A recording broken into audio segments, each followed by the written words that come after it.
Hermanos, que Dios les bendiga, muy buenas noches. Es un gusto estar una vez más con ustedes en este miércoles de estudio, en esta mitad de semana para tener nuestro tiempo de estudio de la palabra de Dios. Me da mucho gusto ver que ya se ha conectado en esta tarde, en esta noche, que ya ha apartado su tiempo para hacer una oración, para cantar algunas alabanzas y para tomar un tiempo en meditar acerca de la palabra de nuestro Dios. El día de hoy continuamos con nuestro estudio acerca de la primera carta de Juan, el cual empezamos la semana pasada. En este mes de enero, pues vamos a estar hablando de la primera carta de Juan, de la misma manera que los domingos. Así que, bueno, en este tiempo vamos a comenzar el día de hoy con nuestra segunda sesión acerca de lo que es la carta de Juan, la primera carta de Juan, porque bueno, recordamos que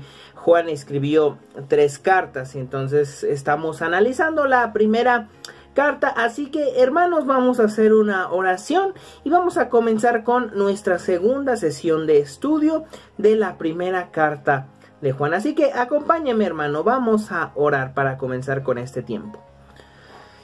Padre, te damos las gracias en esta noche, porque tú nos permites estar ya listos y dispuestos para escuchar tu palabra, porque nos permites ya estar listos y dispuestos para aprender de tu palabra en esta ocasión, en esta tarde. Agradecemos la oportunidad que tú nos das, Señor, de conocer tu palabra, de aprender acerca de lo que tú quieres de nosotros, de lo que tú pides de nosotros a través de tu palabra. Te doy gracias por cada uno de mis hermanos que ya se ha conectado a esta transmisión, y pedimos, Señor, que tú nos ayudes a comprender lo que vamos a estar analizando, lo que vamos a estar viendo.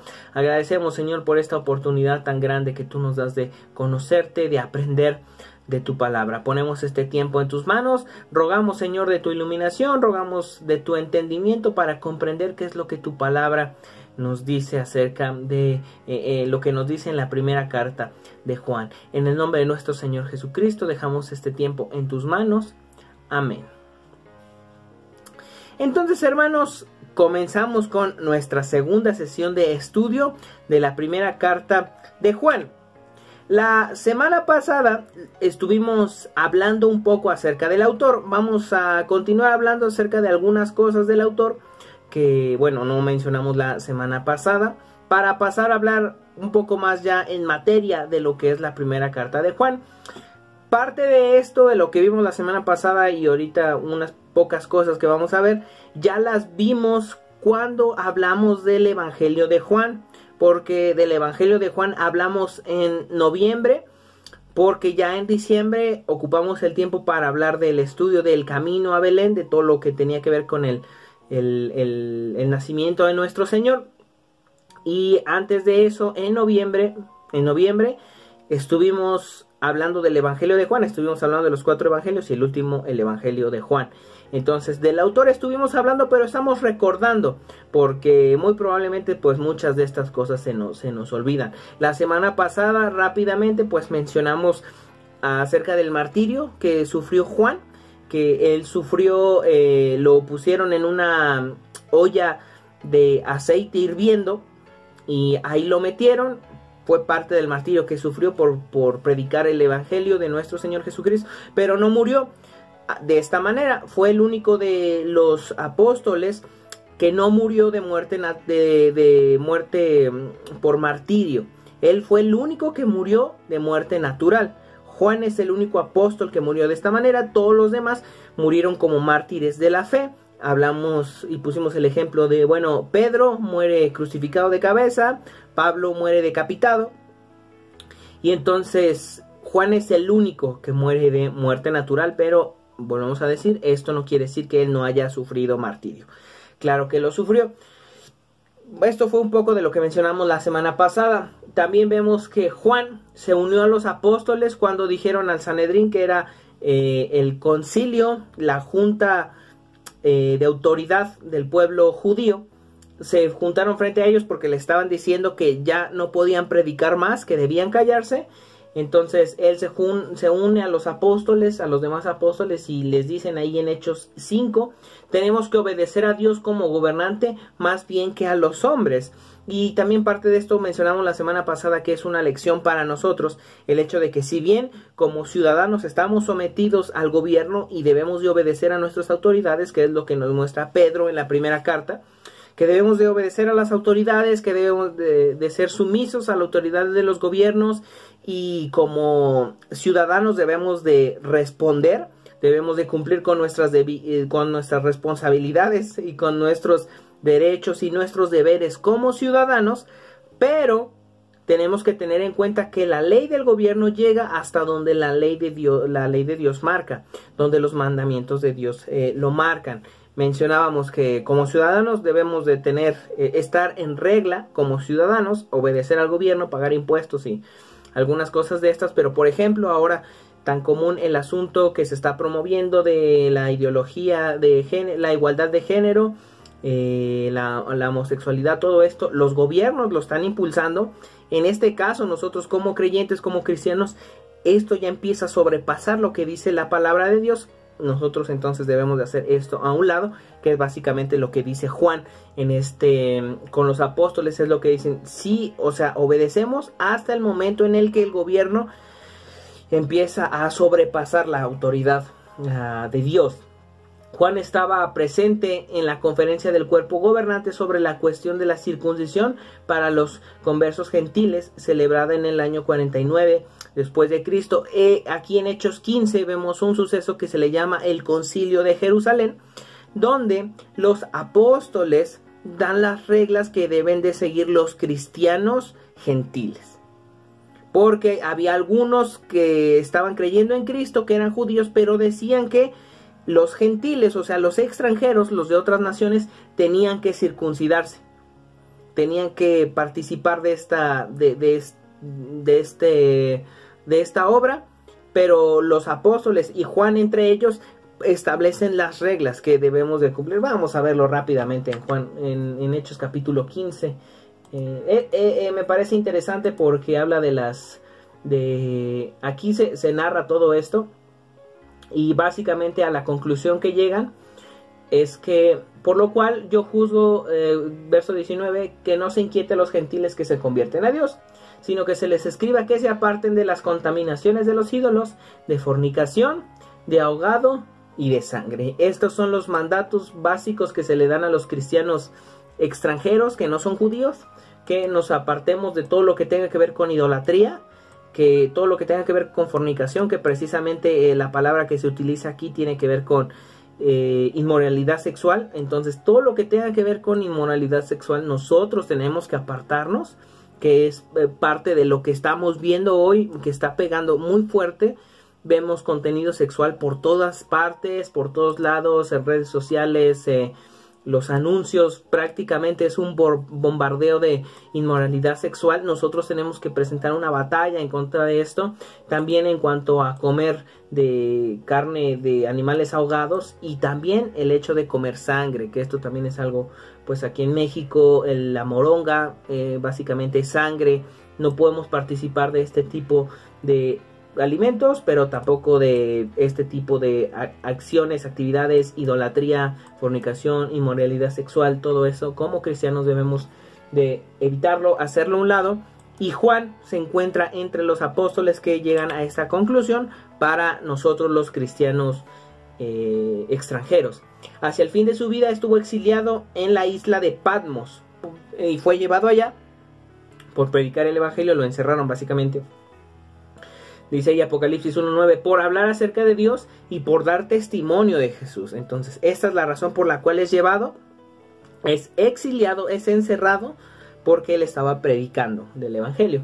Este hecho demuestra que se mantenía muy activo en predicar las buenas nuevas, incluso a edad muy avanzada, porque esto sucede más o menos en el año 96 después de Cristo.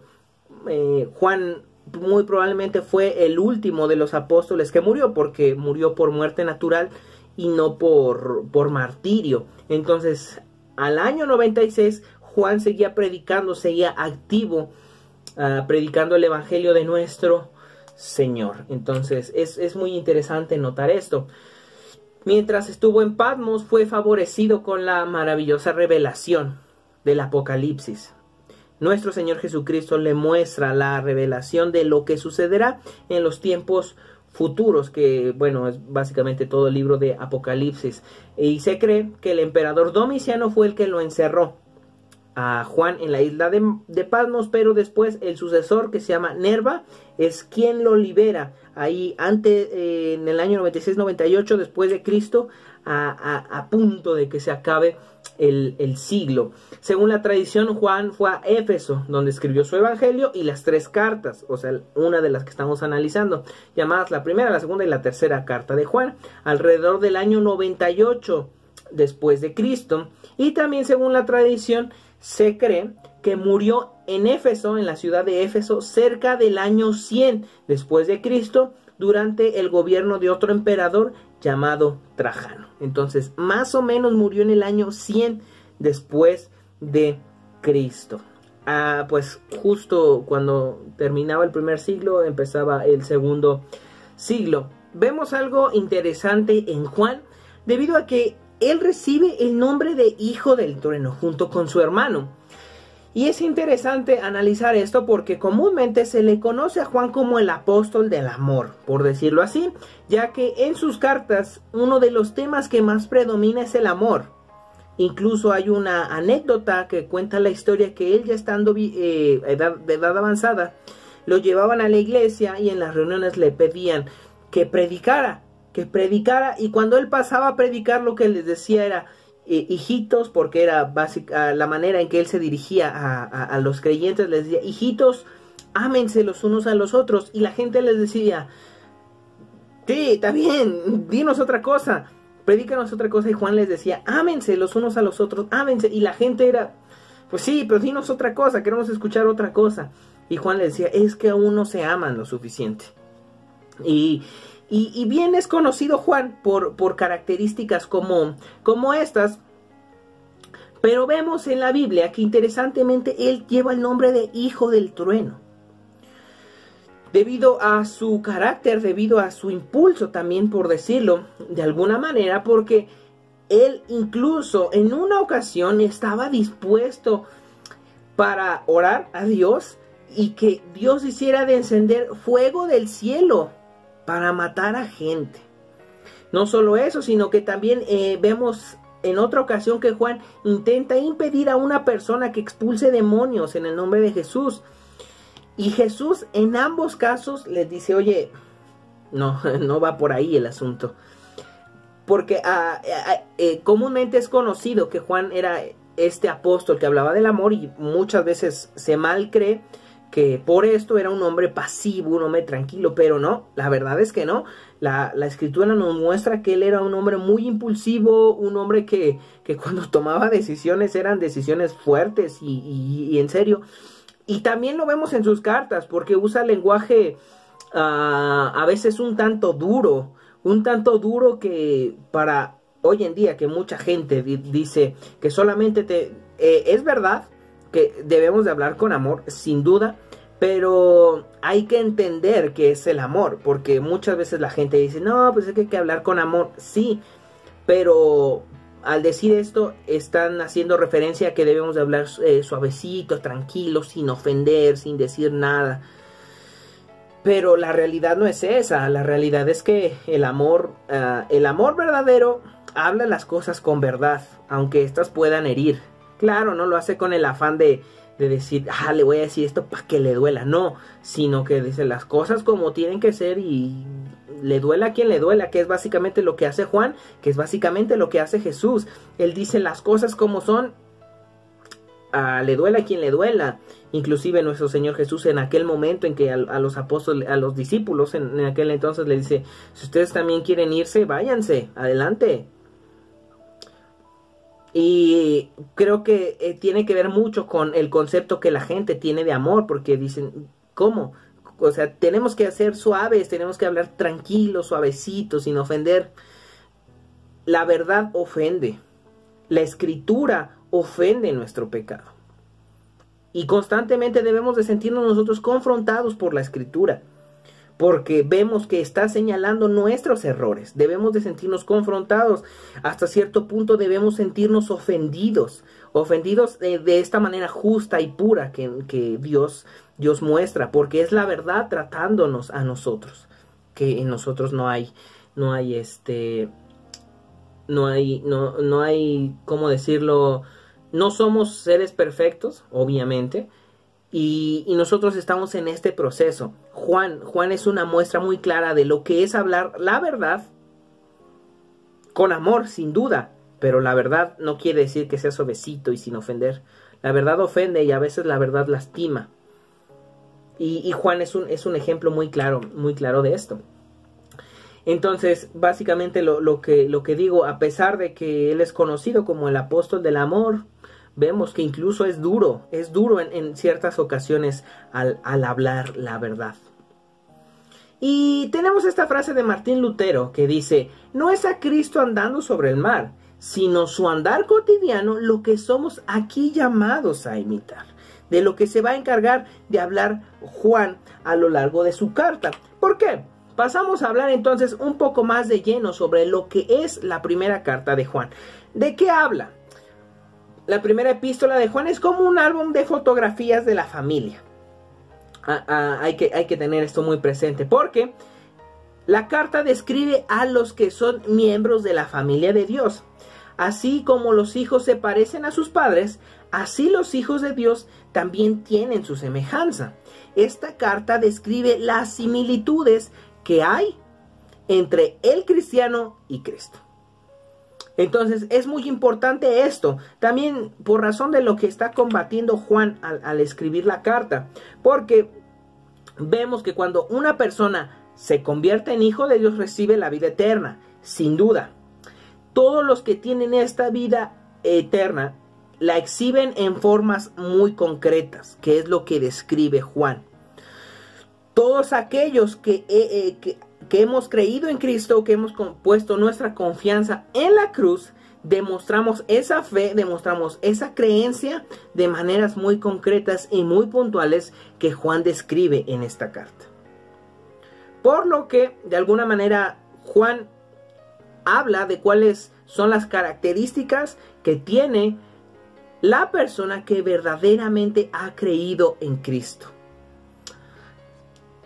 Porque es lo que está tratando de, bueno, no está tratando, lo que está combatiendo Juan en esta carta. El mostrar quiénes son verdaderamente hijos de Dios. Quienes verdaderamente han tenido la salvación. De estas cosas muy concretas vemos, por ejemplo, que aquel que ha creído en Cristo reconoce a Jesucristo como su Señor y Salvador. Ama a Dios, ama a los hijos de Dios, obedece los mandamientos de Dios, la Escritura, y no persiste en pecar. Y hay que notar esto, que persistir en pecar es diferente a cometer pecado, que es de lo que habla Juan, porque Juan habla acerca del asunto de que el cristiano peca, y dice: si pecamos tenemos a nuestro abogado, a Jesucristo el justo. Eso es lo que dice el capítulo 2 al principio. Pero también es específico en que aunque el cristiano peca, no es su constante, no es su costumbre, por decirlo de alguna manera, sino que presenta una batalla firme y constante en contra del pecado y no que se deja vencer por él. Porque bueno, realmente el que no es cristiano no puede vencer al pecado. Es simplemente por la obra de Cristo, es por su Espíritu Santo en nosotros que podemos presentar una verdadera lucha frente al pecado. Si no, no hay manera para combatir contra el pecado. Entonces, estas son algunas de las características que tiene el verdadero cristiano que demuestra Juan en la carta. Estas son algunas de las marcas de la vida eterna. El amar a Dios, el demostrar que uno ama a Dios en las decisiones, el amor hacia los demás hermanos es otra, y el anhelo por buscar la voluntad de Dios y cumplir y hacer lo que la palabra de Dios nos dice. Juan escribió esta epístola para que todos los que tengan estos rasgos de familia puedan saber que tienen la vida eterna. Y los que no tienen estos rasgos en su vida no tienen la vida eterna. Para nosotros puede ser de ayuda para hacer un análisis acerca de si estas características están en nosotros. Así que vamos a ver 1 de Juan 5:13. Aquí lo tenemos. Estas cosas os he escrito a vosotros que creéis en el nombre del Hijo de Dios, para que sepáis que tenéis vida eterna y para que creáis en el nombre del Hijo de Dios. A lo largo de toda la carta, Juan se encarga de esto, de demostrar características del verdadero creyente, del verdadero nacido de Dios. Entonces, a lo largo de la carta lo vemos. Habla de varios asuntos. Algunos de ellos ya los mencionamos, que es el amor a los demás hermanos, el amor a Dios y el anhelo, el deseo de cumplir la palabra de Dios, del cumplir la voluntad de Dios, del guardar la palabra de Dios constantemente. Pero también habla acerca del pecado, que el pecado no debe ser constante en la vida del cristiano, y que si el cristiano peca, que va a suceder, tenemos a Jesucristo el justo, que nos perdona. Entonces, 1 de Juan merece una prolongada meditación y un sincero estudio, porque habla de temas muy importantes, muy importantes para la vida cristiana y para la seguridad del cristiano en cuanto a la salvación. Esto es un tema muy importante, porque si que hemos creído en Cristo verdaderamente, si vemos estas características en nuestra vida, podemos tener confianza plena en que hemos sido salvos. Pero si no, ahí hay algo. El estilo aparentemente repetitivo, en realidad da una repetición con ligeras diferencias a lo largo de la carta, y son estos matices el significado los que se deben de observar, porque habla de diferentes cosas que son características del verdadero cristiano. También vemos en cuanto al que escribe la carta, que ya hemos dicho que es Juan, vemos que en la carta no se identifica, no dice que sea él, pero a comparación de Hebreos, porque la carta a los Hebreos tampoco dice quién, no tiene como tal su nombre ahí puesto, vemos en 1 de Juan que sí que tiene algunas pruebas y evidencias convincentes de que el autor es Juan. Esto es importante. Y bueno, se va complementando porque escribe algunas cosas y va cubriendo varios aspectos al mismo tiempo. Por ejemplo, vemos que los primeros 4 versículos muestran que el autor conoció a Cristo y que pasó tiempo con él. Él lo está demostrando y está diciendo que pasó tiempo con él, pero al mismo tiempo está empezando a combatir con algunas de las ideas que se estaban metiendo en la iglesia. Entonces vamos a leer estos primeros 4 versículos de 1 de Juan 1.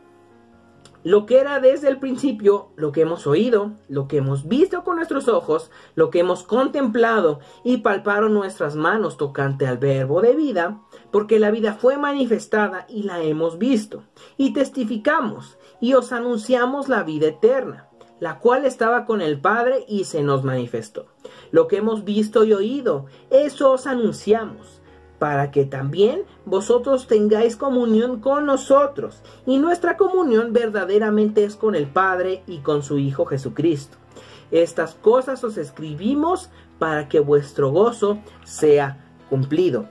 Está hablando acerca de que él presenció a el Señor Jesucristo, dice, y palparon nuestras manos tocante al verbo de vida, pero también está empezando a combatir un asunto importante, el cual es una de las doctrinas que se estaban metiendo en la iglesia en aquel entonces, que era llamado el gnosticismo.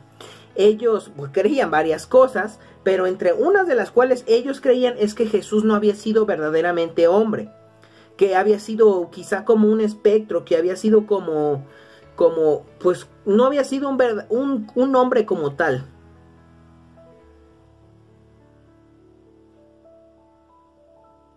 No había sido un hombre como tal. Por eso es que Juan empieza diciendo esto. Porque ellos creían que todo lo material, que todo lo físico es malo. Y por eso el hombre también es malo. Por lo que Dios no podía haberse hecho un hombre, porque el hombre es malo. y Dios no podía hacerse un hombre. Entonces, en general, ellos tachaban toda la materia, todo lo que existe, todo lo físico como malo. El hombre también, por lo que entonces Dios no podía haberse convertido en un hombre. Pero por eso es que Juan dice, sino que era un espectro, sino que Jesús era un espectro. No era como tal, no era un hombre.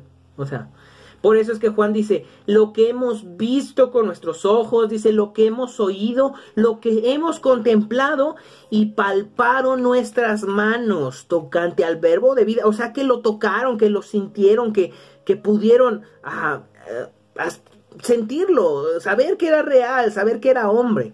Por eso Juan empieza, tan pronto comienza la carta, empieza a combatir con estas ideas. Porque después habla acerca de los anticristos, que dice que todo aquel que no confiesa que Cristo ha venido en carne es un anticristo. ¿Por qué? Porque estos cristianos que creían estas cosas decían que Cristo no era verdadero hombre, que Jesús no era un hombre verdadero, que Jesús no había estado en un cuerpo humano. Por lo que Juan dice, todo aquel que no cree en esto es un anticristo y no tiene la salvación. También ellos creían otra cosa un tanto extraña. Creían ellos que Cristo y Jesús eran dos personas diferentes, que Jesús era el hombre y que Cristo era como un espíritu, como algo que descendió en Jesús. Entonces que Jesús, el hombre, pues vivió su vida. En el momento del bautismo, Cristo descendió en él, estuvo con él, y al momento de la crucifixión, Cristo se alejó de él y Jesús murió. Entonces por eso es que Juan también se encarga de demostrar que Jesús, que Cristo es el mismo. No son dos, que Cristo es el mismo, que Jesús es el mismo. No es una revolvedera de cosas, no. Cristo es el mismo, Jesús es el mismo que vino en carne, que murió y que resucitó. Parte de esto se encarga de hablar Juan. Fortaleciendo esta evidencia de la manera en que habla Juan, hay el tono apostólico de la carta, porque el autor escribe con autoridad, con la ternura de un guía espiritual. Por eso es que un término al que se refiere a los hermanos es hijitos míos, porque también esta era parte de la manera en que hablaba Juan. Por otro lado, vemos que hay vocabulario muy parecido con el Evangelio de Juan y las otras epístolas. Por ejemplo, vemos palabras como permanecer, luz, nuevo pensamiento, verbo, al verbo de vida, que si recordamos cómo empieza Juan 1:1, dice que en el principio era el verbo. Y aquí en este pasaje que leímos decía que todo lo palpamos, y decía tocante al verbo de vida. Por un lado, ¿no? También habla de vida eterna, poner la vida, pasar de muerte a vida, el salvador del mundo, quitar los pecados, obras del diablo. Son expresiones que se entrelazan con el Evangelio y con las epístolas, con las otras dos epístolas.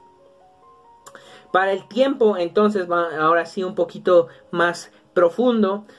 Para el tiempo en el que Juan escribía, había surgido esta falsa doctrina llamada gnosticismo, que tiene que ver con conocimiento, que era parte del planteamiento, por lo que Juan empieza a combatir esa doctrina que se había introducido a la iglesia. Estos gnósticos profesaban ser cristianos, pero pretendían un conocimiento adicional, un conocimiento especial, superior al que enseñaban los apóstoles. Entonces ellos estaban como en un nivel superior a los apóstoles, ellos tenían un conocimiento más elevado que el de los apóstoles y pretendían que nadie podía quedar plenamente realizado hasta que hubiese sido iniciado en sus más profundas verdades de este conocimiento especial y este conocimiento pues más profundo. Algunas sectas actuales siguen promoviendo esto, como por ejemplo la masonería y la ciencia cristiana. Son dos sectas que, según entre más alto rango tengas, más conocimiento tienes.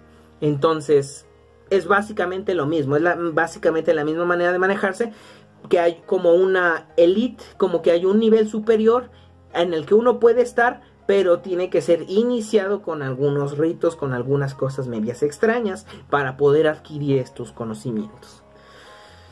Y bueno, hermanos, pues se nos ha acabado el tiempo el día de hoy. La semana que viene vamos a continuar hablando acerca de esta primera carta. Nos quedan todavía 2 sesiones, entonces tenemos tiempo para hablar acerca de la carta del apóstol Juan, de esta primera carta. Así que, hermanos, lean la carta. Si ya la leyeron, léanla otra vez y otra vez y otra vez, porque vamos a encontrar cosas muy importantes en esta carta. Y al leer varias veces nos vamos a dar cuenta de otras cosas que en las lecturas pasadas no nos habíamos dado cuenta. Así que lea la primera carta, hermano. Tampoco no deje de leer su Biblia. 5 capítulos, muy rápido. Y si tiene alguna duda, aquí vamos a estar para contestar todas las dudas y las preguntas que surjan. No olvide asistir a las actividades, no olvide asistir a las reuniones el día domingo y nos vemos aquí entonces el próximo miércoles para seguir hablando de esta primera carta de Juan. Nos vemos, hermanos, que Dios les bendiga.